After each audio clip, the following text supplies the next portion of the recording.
Well, good afternoon, everyone. Thank you so much for showing up. And I hope this next fireside chat will, keep bringing up this good energy. My name is Serena Rao. I'm the Senior Associate Dean at the Stanford's Office of Vice Provost and Dean Research. And I'm delighted to serve as session chair for what promises to be a very exciting fireside chat, congressional leadership, and the path forward. So this conversation will take up a question that has run through almost the entire day. What can Congress do to empower and safeguard American science and the scholars and scientists that power it in the years ahead? So we have the honor to invite our featured speaker, who is a true friend of Asian American Scholar Forum, Congressman Ted Lieu.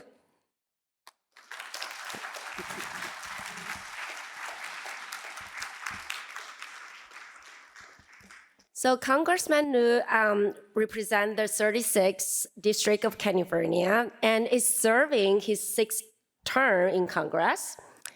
Congressman Lieu serves on the House Foreign Affairs and Judiciary committees and was elected by his peers as vice chair of the House Democratic Caucus, making him the highest ranked Asian American ever to serve in House leadership.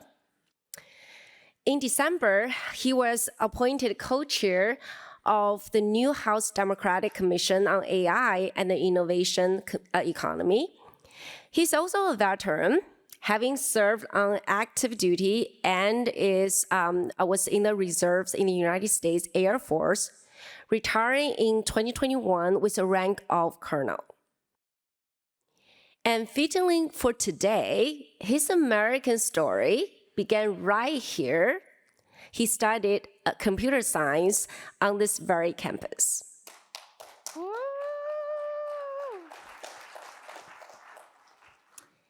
And moderating the conversation today is Gisela Perez Kusakawa.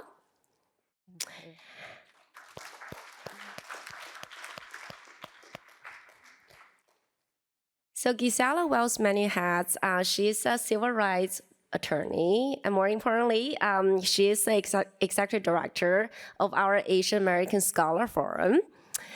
Gisela spearheaded the coalition to end the China Initiative and has led this organization's work to protect and advance the rights of Asian American scholars and scientists in the broader research community.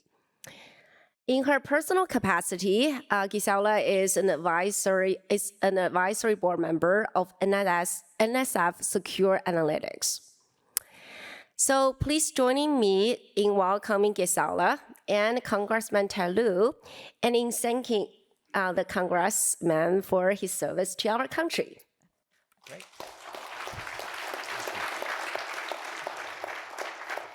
Well, I'm very much looking forward to this chat, especially we have a Stanford alumni here.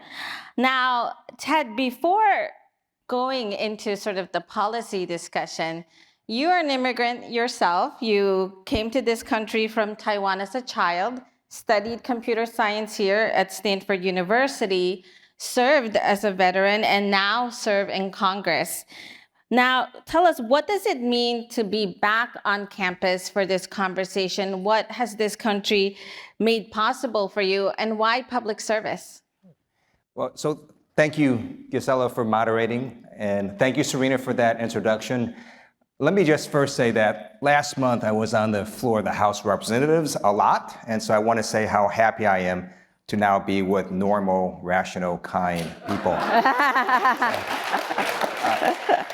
And so my story is the same as many of yours, or your parents or your grandparents. I happen to be an immigrant, and when I came here, my parents were poor, and we lived in the basement of a person's home, and they went to flea markets and sold gifts to make ends meet. They worked hard, saved their money, and they able to open eventually gift stores and shopping malls. And then my brother and I would help watch those stores because they didn't have to pay us.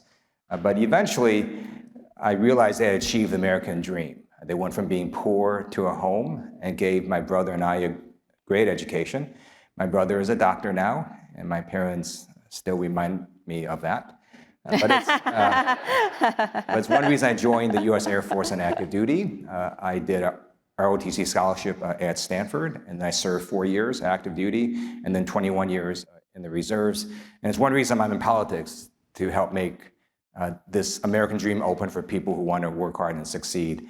And it's always a thrill to come back to my alma mater, to Stanford. By the way, one correction to the introduction. I'm a recovering computer science major. It's very hard here. That's why I enter politics. And so now I'm honored to be in Congress, trying to make sure we can fight for the rights of all Americans. Now, Ted, even though you're a recovering computer scientist, you haven't forgotten your roots. I still remember years earlier, Congressman Ted Lieu and I were in a meeting with a scientist, and we were asking him for support. And at that time, not every Congress member was willing to give us an audience. There was a large stigma hovering around Chinese American scientists and researchers. But at that time, Congressman was one of the few who stood up and supported us. And so I wanted to understand, what gave you the foresight and the courage to support this community of scientists, scholars, and researchers early on, and why support an organization like AASF? So thank you for that question. It's because I saw a pattern of discrimination. So when I was in my first term in Congress, I remember reading an article about a federal employee who had been arrested by the FBI, charged with espionage type charges, and then after her life was turned upside down, all charges were dropped. Her name was Sherry Chen. And so I started to write a letter to the Department of Justice and ask questions about what happened there. And before I could finish circulating that letter, I read another article about a Professor Shi of Temple University. He had also been arrested by FBI agents, charged with essentially espionage type charges. And then many months later, after his life was ruined, all charges were dropped. And so I worked with other members of the Congressional Asian Pacific Caucus, and we met with administration officials, and we met with civil rights groups, some of you in this room, and we did press conferences, we did hearings, and we got 2 changes at that time under the Obama administration. Their attorney general said that she was going to put in another layer of review in Washington, D.C., so that U.S. attorney couldn't just do these cases without review. And then she ordered implicit bias training to Department of Justice personnel. And so to us, that was a recognition that they understood that when they saw a fact pattern and the defendant happened to be Asian American, that there was some sort of bias that was coming in. And then we saw in the next administration, the Trump administration, this China initiative come in, which was based on a very similar sort of concept of targeting people who look like you and me.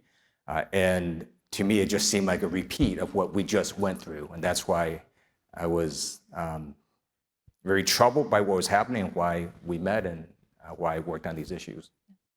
And these issues have not completely gone away. Nope. Many of our scientists, researchers, students in this room, there is confusion about what actions, what activities are allowed, what isn't allowed.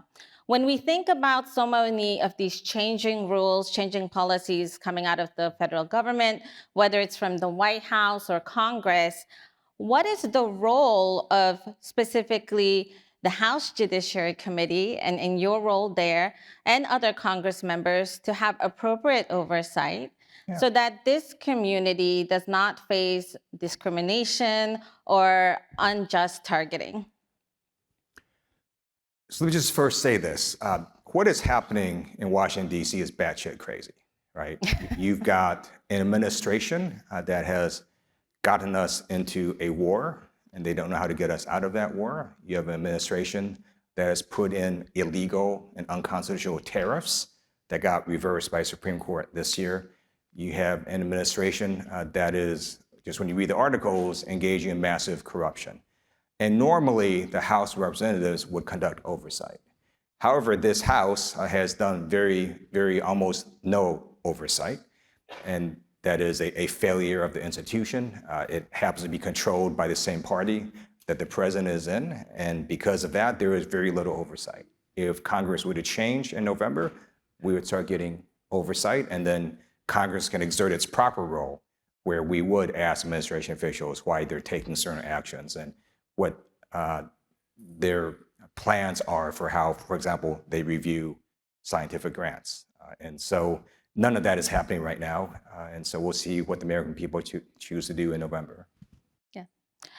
And there seems to be a tension between the national security community, Congress, and this choice that is presented for people, national security or civil rights.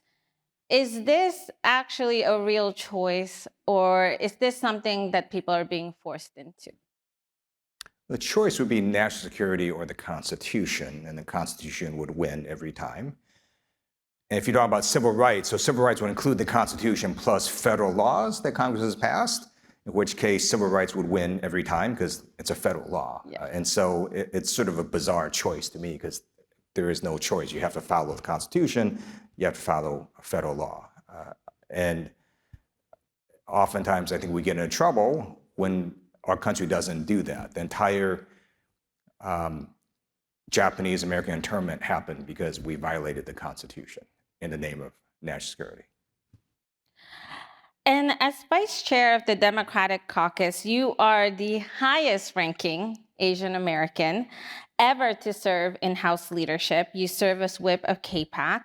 For the scientists, academics, and the scholars in this room who've never set foot in Congress, walk us through how change actually happens and how can they get involved all the way here in Stanford and the Bay Area?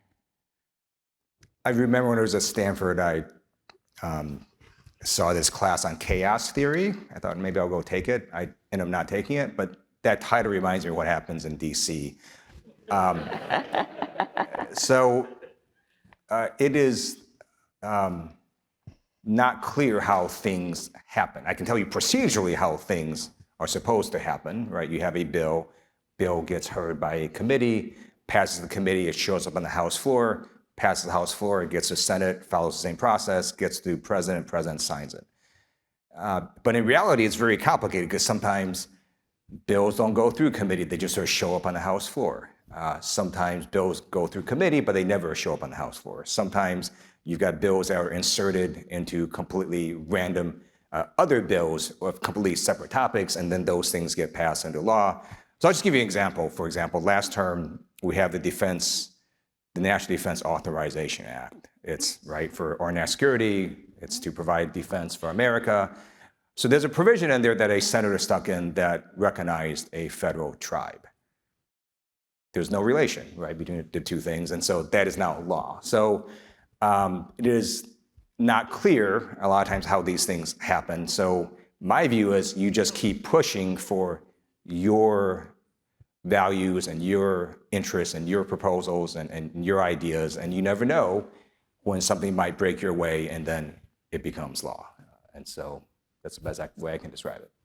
And under this current environment, I think many of us are looking to figure out where are the areas for collaboration? Where is there possibility for bipartisan agreement, especially when it comes to research security? So many of these grant rules that impact our professors, our academics, and scientists. Do you see an area where everyone could actually come together, agree for the betterment of the country? Yes. So there's two things going on. Before I got to Congress, I thought they fight a lot. Now that I'm in Congress, it's true, we fight a lot. It's also true, there's a lot of bills being passed into law that you don't read about, for the same reason you don't read about planes that land. It's not very interesting. The media doesn't cover it, right? Media likes conflict. So on any given day, there's all sorts of legislation being done And then some of them get to President's desk and the President signs in. It's helping different groups of people in America. And then there are sort of big fights on issues such as immigration, for example. Research is not something that sort of members of Congress get very excited about. I'll bet you most members of Congress don't even think about it in their list of top 20 things they ever think about. I think it's phenomenally important for America. It's one of the reasons America is great. The good news is there is bipartisan support for research. So the United States Senate put in their proposed funding agreement to fund government for the rest of the year, basically a provision that said we're not going to let the Trump administration politicize their awarding of grants, because there is basically a rule that's going through that OMB has put out that's going to politicize the awarding of grants. And so the Senate, basically on a bipartisan basis, put in a provision that says we're not going to let that rule happen right now. So I think that is hopeful. That is very good to hear. We need a lot of hope in this room. Now, I recall that Time named you as one of the most influential people in AI, which is very appropriate for this room. As Congress shapes AI policy, what role does university research and the immigrant Asian American talent pipeline that you see here today play in keeping America a global leader in science and technology? So I'll just sort of be descriptive as to what has happened this term in DC on AI.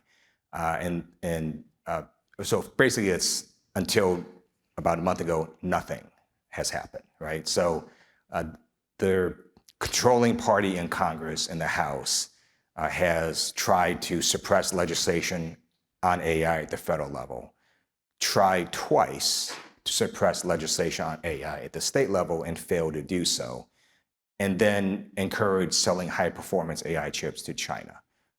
That's basically a strategy as far as we could tell up to about a month ago. And that's why Democratic leader Jeffries appointed me as a co-chair of the Democratic Commission on AI and Innovation Economy with co-chairs Valerie Fouché and Josh Gottheimer. And we're coming up with basically a framework for what would a new Congress work on if the House would have flipped in terms of AI.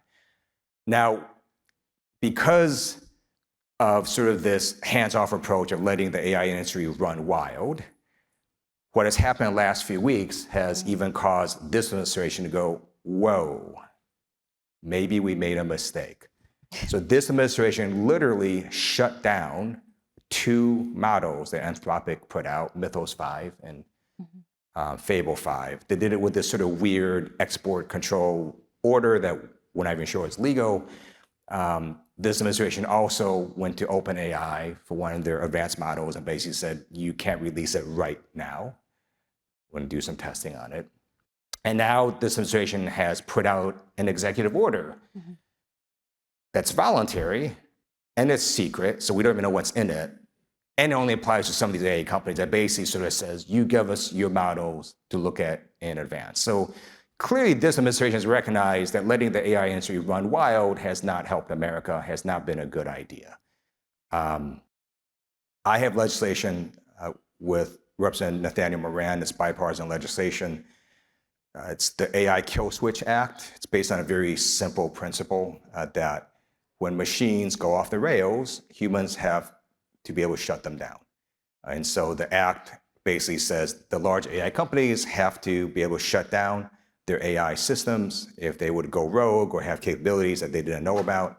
And then it gives a process for the Secretary of the Department of Homeland Security in consultation with Commerce and the Director of National Intelligence to order a slowdown or shutdown of these AI systems. We're probably going to amend it, because I see Stephen Chu here, to add in Department of Energy.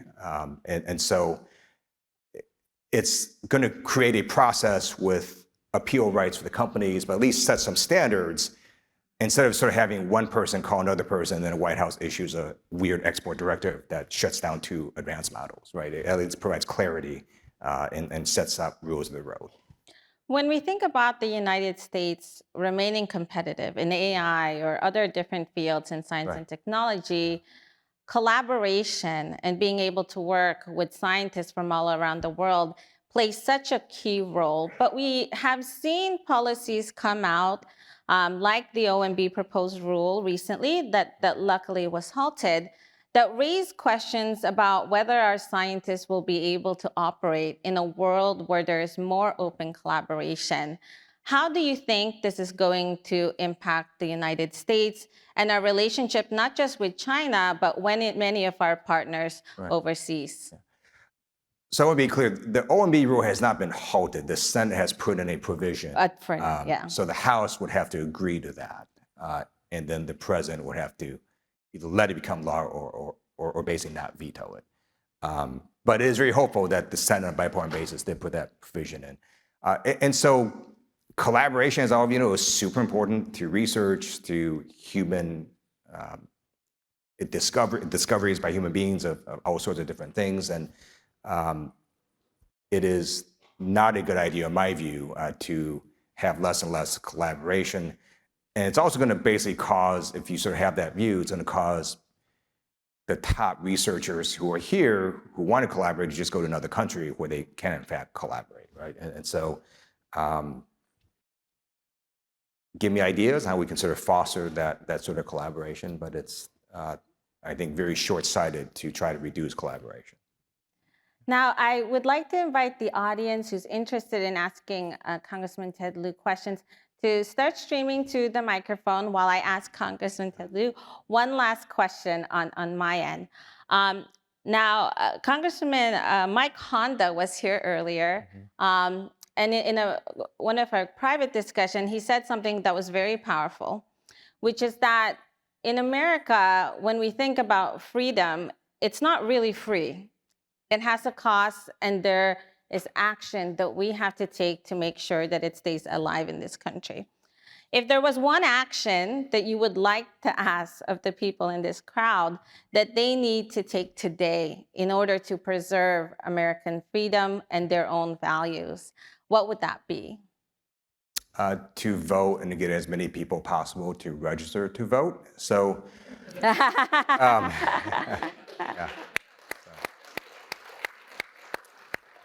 So I remember as a kid sort of reading about countries that went down very dark paths, civilized countries that did that. And I never sort of understood. Now I completely understand, just going through what happened this term. Because let's say you're really upset about tariffs. What are you going to do? Are you going to storm the White House? You're probably not going to do that, right? Or let's say you're really upset about racial profiling by ICE agents. Or you didn't go tackle an ICE agent? Probably not. So a lot of people may not like or even actively hate what is happening, and they don't know how they can stop it or what sort of things they can do. Yeah. But the one thing that people do know they can do is they can vote. And every time there's been an election last year or this year, you see in these elections, when it's contested, the people are sending a message that they don't like what's going on right now. And so everyone has the opportunity to vote this November. And it's not a secret that this administration is trying to make it harder for people to vote. And I hope you have the view that the best way to fight back is to find a way to vote. The best way to stick it to the man is to make sure you figure out how you can vote and get as many people to vote as possible. Well, the Congressman, that's the homework for everyone here today. For those asking questions, if you could just come close to the mic and make sure you say your first name. So my question is that I think politics is shifting, and we're looking at different models of social goals. And so my question is how are our educational attitudes shifting, and how is the administration responding? Got it. Okay, so thank you for that question. So politics are shifting this term. They also shifted last term, right? So it's unclear whether any of this is permanent or temporary, right? So remember when Donald Trump won last term, people were like, there was a whole brand new coalition. He put together this coalition of Latinos and minorities that voted for him. In fact, they did. And that clearly was a shift last term. And now that coalition has completely flipped. So that's also a shift too, right? So you're seeing some races where a DSA candidate wins. Is that a permanent shift? I don't know. Maybe. Maybe it shifts back in 2 years, right? So it's hard to know if any of this is permanent. But clearly, you do have some races where you do have some more progressive candidates win. You also have some races where the more progressive candidate lost. And so just last week, for example, you had results in Michigan where some of the more progressive candidates won. And then in St. Louis, a more moderate member of Congress, Wesley Bell, beat back a progressive challenge from former Congresswoman Cori Bush. So there's that on politics. And then sort of education, I don't know, when I was here at Stanford, people were pretty liberal. So I'm not sure that it's changed all that much. I think younger people at colleges just tend to be more liberal. So I'm not sure, and I think that's great. And I think it's a good thing, but I'm not sure I don't see a huge difference between when I was here versus right now. Thank you. And the person on the right? Good afternoon, Congressman. I'm Gautam, and we've known each other for going back to our LA days. But I have a question about the rule of law. Congressman Han mentioned that one thing that distinguishes this country from others is that we have rule of law. Then we look at the Supreme Court, and it's not quite clear that at this point in time, the Supreme Court justice majority is honoring constitutional principles.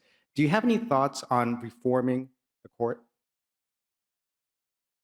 Yeah, so traditionally, the Supreme Court number of justices matches the number of federal districts. There are now 13 federal districts, and I would support having more justices that reflect the number of federal districts. I also would support term limits on Supreme Court justices. So there was legislation that would put, that would cap it at 18 years. And we can constitutionally do that as long as we keep them as a federal judge. And there's also legislation that could affect jurisdiction. We, under the Constitution, can decide sort of what sorts of cases they're allowed to hear or not to hear. Now, having said that, I have a pretty low bar for how our democracy survives. You just need this administration to not violate a Supreme Court order. And they haven't, essentially. They might yell and scream and push back, but as long as this administration is complying with the highest court of the third branch of government, we will survive as a democracy. And so far, we have. And I do believe there'll be a change in makeup of Congress this November. And so our democracy is going to go on. Not that there hasn't been enormous damage done this term, but our country will survive as a constitutional republic. Wonderful question. And here on the left side. Yeah. Hello, Congressman Lieu and Ms. Kusakawa. My name is Irene Zhang, a math teacher here in the Bay Area. I want to bring your attention to something that I care a lot, which is the history of Chinese American in this country. We just read that the National Archives in San Francisco and Chicago will be beginning to be closed due to lack of funding. So many of us are really concerned about preserving, at least recovering some of the historical stories that have never been brought out to light anyways. So I just want to bring this issue to your attention, and I would be happy to email you the details. What happens despite the fact that we're new immigrants, we still want to care about what the what the people before us have done. So I just want to ask you if you're aware of this issue. I am not, and so thank you for raising it, and please send me information. If control of Congress flips, the power of the purse flips also. And the reason that's super important is that even though the president is of a different party, because the House is the power of the purse, we get to write the appropriations bills. So let's say, for example, we increase funding to National Archives by 10%. Is the president going to shut down government because of that? No, he's not. Now, if we defund ICE, yes, he will, right? So there'll be these battles on big things, but there's all these programs that we're just going to be able to increase funding to, for which the president may not like, but he's not going to shut down government. And so please give me that information. We're happy. Thank you so much. Yeah. Thanks. And Irene, you can contact us and we'll make sure the congressman knows. Thank you. Hello, Congressman. My name is Chong. I actually work at like within the AI industry, and I guess given some recent high-profile events, plus an open letter called "Pacing the Frontier" that a lot of us at the labs have signed, it's kind of like raised the importance of like I guess building governance and investing in safety around frontier AI models, and specifically the need to build coordination mechanisms, both like within the U.S. but then also internationally. My question to you is, I'm curious if Congress, in your estimation, has kind of now woken up to the importance of doing this. I guess like in contrast to kind of viewing it as like a zero-sum race. A lot of us at the labs are like very afraid of it becoming a zero-sum race. Hence the letter. And do you think that there might be, I guess, momentum to tackle this issue in Congress? Yeah, so first, I support the Pacing the Frontier letter. I think it's great that people are doing that. I also know it's monumentally difficult to get international agreements, just in general, and then specifically on this issue. And so let's just talk about open source, for which the Chinese models are more advanced. With open source, there's really only two options. You ban it or you don't. There is no in between, because it's open source. Once they put it out there, they can't control it. Anyone can get it. Anyone can play around with it. Anyone can fine tune it to do things that are amazing, or maybe things we don't like. And so if China decides not to ban open source, it's really hard to get any sort of international agreement, because it wouldn't even technically make sense, right? They'd have to say, okay, at some point, we're just going to ban this area in which we're leading the world. Maybe they will do that. Hard. I think it's very hard. But you know, it's worth, I think, at least pursuing. I just think it's a hard thing to get done. Which, by the way, is why I'm pushing for the AI Kill Switch Act, because it's so hard to do this, right? And so let's say there's no international agreement. Then my sense is the US AI companies are just going to keep on pushing. And so because you can't sort of stop progress, really the only thing we can do is to go, okay, you go do the best model you can do. And you go send it out, and you test as much as you can. You try to put guardrails on it, and you put it out to the world, and you help a lot of people. Then people are using it. It's all great. But if it goes rogue, you just got to be able to shut it down and put more guardrails on it, and then relaunch it again. So my analogy is the way the federal government deals with cars, right? Cars are amazingly beneficial. They can also kill people, which is why we do crash tests. So the way the federal government does is we literally wait for a car to be done, and we go buy it. The federal government goes and buys a car from a manufacturer, and then they crash it. And if there is a major problem, they tell the manufacturer, hopefully the manufacturer fixes it, or the government orders a recall. That's basically the analogy with my AI Kill Switch Act, because I just don't think we're going to be able to say, go to any manufacturer and say, you don't build the best car you can. I think that's just going to keep happening. That's just my practical sense of it.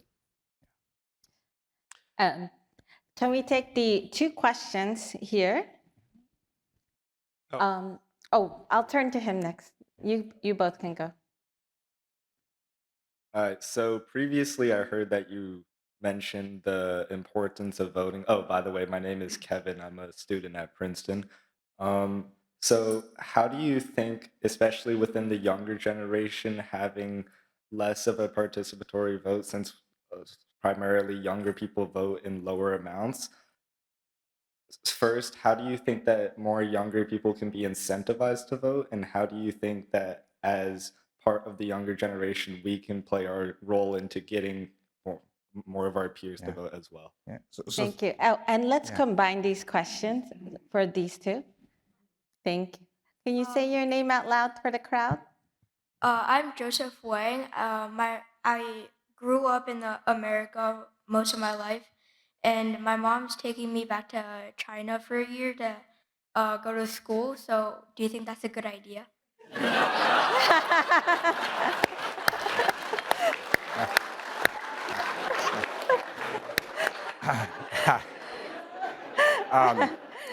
So you should definitely do what your mom says. So that's that one. 2, your language skills are going to become amazing in Mandarin. And 3, your food is going to be amazing for a whole year. So yeah. And then with regards to voting, so it is always a recurring problem across. Well, let me not describe it as a problem. It's a recurring fact across election cycles that younger people vote at lower rates than senior citizens, for example. And so there's all sorts of different efforts for different campaigns to try to get out the young vote. I think it also depends specifically on the campaign, right? There will be campaigns that don't want to get out the young vote. So I think it's very specific to exactly what race we're talking about and what the campaign is. Now, just as a system, if I were to tell young voters why you might want to vote, is, well, look, climate change is not going to screw me, it's going to screw you. And if you really care about climate change, you should probably go vote for people who actually realize it's not a hoax, right? So there's a whole bunch of things that are going to affect young people pretty dramatically in out years. And if that could be sort of put out in ether, maybe more young people would vote. By the way, I do want to recognize, so Christine Chen with AAPI Lead is here. They're a great voting organization, so go on their website, look them up, and help them. Thank you. And Ted is an attorney, so perhaps he can call you when he travels and comes back. So we're a little short on time, so we're going to take all 3, and we're going to on this side, and we'll close out with that. Okay. Hi, I'm Jacob, co-president of Stanford's AI Safety Club and doing AI policy research this summer. I read your draft of the AI Kill Switch Act, and I think it's great. It makes me really happy to see Congress working on the technical capability to shut down AI, and I wish it the best luck. What I'm curious about is your advice on, as you write legislation, how you translate the process, how you go about the process of translating a general idea, we want to be able to shut down AI when it goes off the rails, to all the specifics of the different agencies that are working on the problem, the specific capabilities that have to happen, the number of days agencies have to do stuff. How do you figure out all the small details? Yeah, so that's a great question. So, I'm sorry. Let's take the next 2 real quick, and then we'll close out. Thank you, Congressman. Joyce Xie. My question is on the billionaires tax. What's your view on the effectiveness of the billionaires tax absent of a national-wide tax, and do you think that will lead to exodus of billionaires from California to other states? Thank you. Next one, last one. Hi, my name is Karen. I'm an undergrad at UC Berkeley, and I'm an international student. With the recent visa policy changes, I think many international workers and students are very uneasy. And, I can't vote, and there's always an underlying threat that if I do get politically involved, I may be reported or Yeah, so I wanted to ask if there's a way to safely advocate for international student rights, and what are some things we can do to fight for better policies? And I know that was a lot, Ted, so feel free to pick one or two for closeout. And then we will, Ted has kindly agreed to a meet and greet in the lobby right after our closing remarks as well. So don't worry, you will still have time with him. So the executive branch has immense power in dealing with immigration issues. And so there is not a lot Congress can do absent passing a law and hoping the executive signs it. So that's just sort of reality of it. Now, it doesn't mean that members of Congress' offices won't be able to help individual cases. So if someone has a very specific visa issue where maybe a denial or approval was incorrect, we can look into that. But sort of systematically, the administration just has a lot of power when it comes to immigration. In terms of billionaires tax, yes, a nationwide one will make a lot more sense. And then with regards to the AI safety, or how you translate, so first of all, we do work with other groups. So we work with like AI safety groups and AI policy groups, and we also will share their language with industry and other members of Congress. And so there's a lot of sort of stakeholders that sort of get involved. And sort of the way that this bill is written, we give the primary jurisdiction to the Secretary of Department of Homeland Security, but then it's sort of up to them sort of to come up how they're going to sort of meet sort of the criteria and standards that we set out. So that's sort of basically how that bill would work. Well, I hope we can give Congressman Ted Lieu a big round of applause for joining us here at his alma mater.